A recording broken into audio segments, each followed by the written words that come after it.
What's up, everybody? Quick disclaimer before the video. We actually recorded it in June of last year because the new Pokemon game was just announced. And we were like, cool, we could do a video about how Pokemon can teach you photography, maybe, probably. And then we waited for a bit thinking, oh, no, we can edit it soon. I mean, the game doesn't come out for a bit. Guess what comes out in a couple days?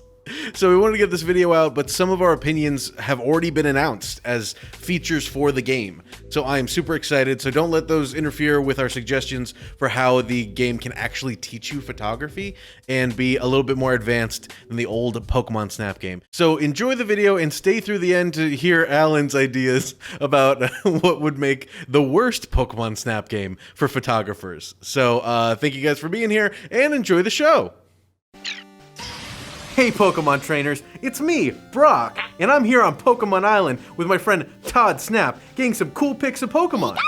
Look at that one! And that one! I don't like that one.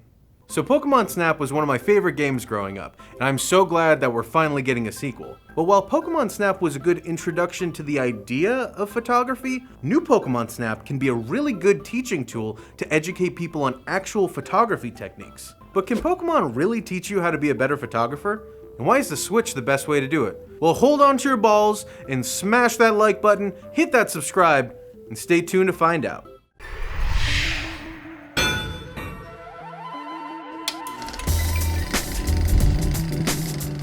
So original Pokemon Snap was really great for its time, but back in 1999, there was only so much that they can do. The scenes only really look good from the perspective of the cart that you're in, and they graded you on some very specific criteria. Criteria number 1 was the pose of the Pokemon. If you got a photo of a Pokemon doing anything outside of its idle animation, you would get more points, like an electrode exploding. Criteria number 2 were their special poses. This is a specific thing that you can get a Pokemon to do by interacting with them, like getting Pikachu to go on a surfboard. Criteria number 3 is having multiple Pokemon in the photo, and you'd get bonus points if there are multiple of the same Pokemon. Criteria number 4 is how big the Pokemon is in the frame. Can't be too far away, but it also can't be so close that all you see is their face. You don't see their arms or legs or anything. And the last criteria is composition, which means that you just align the Pokemon to be in the center of the frame. And that's it. So these are fun, and they make for a good experience, especially at the time. But now, games have far more potential for in-depth gameplay and complicated mechanics. I mean, just look at the mainline Pokemon series. It's come a long way since 1999, and become far more intricate, so we think that Pokemon Snap can do the same. So we've come up with a list of 5 suggestions about how new Pokemon Snap can educate people on the fundamentals of photography. Suggestion number 1, the game needs gyro controls. The Nintendo Switch has an uncanny ability of using the gyro controls to mimic a camera. Like in Breath of the Wild, you can use the Sheikah Slate as a camera and take pictures of the game. The gyro controls are really responsive, and they give the player a lot of fine movement so that they can adjust the frame however they like and get the perfect image. Second, and this is the big one, it can actually teach people photography techniques like framing and composition. For more detail on framing and composition, go check out our Shape of Composition episode. But in a nutshell, it's really the way that elements are aligned in a frame.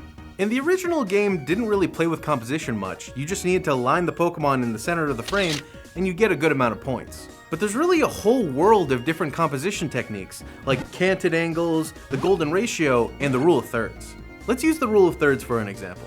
The rule of thirds is when you align elements of the frame on the upper, lower, left, and right thirds of the frame. Bonus points if you can hit the corners where those lines meet. And this can have some evocative effects. Imagine that someone's looking to the right. If you align them on the left side of the third, that's usually the standard way to use the rule of thirds. But you can show curiosity by putting them on the right third and having them look out of frame. And you can show loneliness by putting them alone on the lower left third. And honestly, art is subjective, so we don't want the computer breaking you down and making you feel bad about your composition, so the best way to teach people would be to have exercises or missions. Imagine if you had a mission where you needed to align the Pokemon on a certain section of the rule of thirds, or if you had to align them to the golden ratio. These are ways that people can mess with composition without feeling judged by a computer. And that brings us to suggestion number 3, which is a little bit more freedom in Sandbox mode. Just like in the wild areas of Pokemon Sword and Shield, you can give the user freedom to move around and get the exact angle that they want of the Pokemon. I mean, just look how different this frame looks from me sitting down to standing up. So give the user the ability to crouch, climb little mountains, and maybe use like flowers and other things as foreground elements to get the exact photo that they want. And we can push that even farther with our fourth suggestion, which is a random mode. So to keep things fresh with the Sandbox, if you can randomly generate a bunch of Pokemon in a specific area and then create a code, you can hold on to that code and keep going back to that specific level, or keep randomizing and find more interesting ways that they can make random layouts for Pokemon. And if they're feeling really generous, they can give us a level builder, so we can customize the level however we want to get the perfect shot. Number 5. Number 5. Number 5. I dropped my 50mm lens on a rock. And that brings us to suggestion number 5, which is allowing people to share their photos on social media. In 1999, social media wasn't really a thing, but now it's the thing that's keeping every video game relevant. I mean, the most fun of Minecraft and Animal Crossing right now are seeing the different creations that people are making and posting online. So if you make sharing to social media really easy, more people are likely to come and play, as well as practice their photography skills. And you might even get some professional photographers that are looking at people's techniques and giving them pointers online.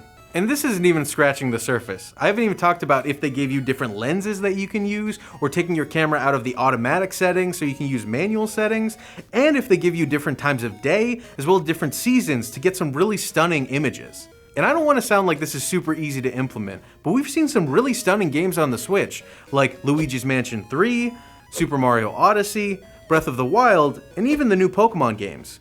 So while the original Pokemon Snap was really fun and a great way to get excited about photography, the new Pokemon Snap can be a way to teach an entirely new generation the fundamentals and basics of photography. But anyway, that's it for me. If you liked this video, give it a like. If you didn't, give it a dislike. And please comment below with your favorite Pokemon and your favorite photo that you've taken from Pokemon Snap.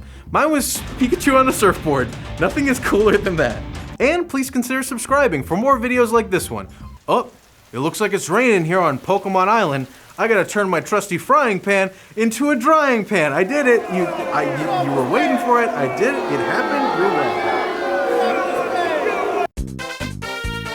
Hey, what's up? It's Alan.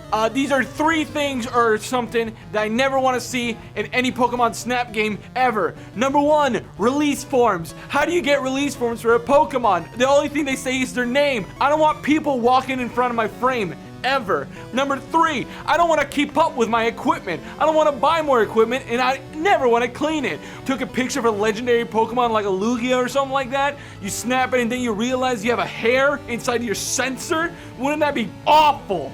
Awful.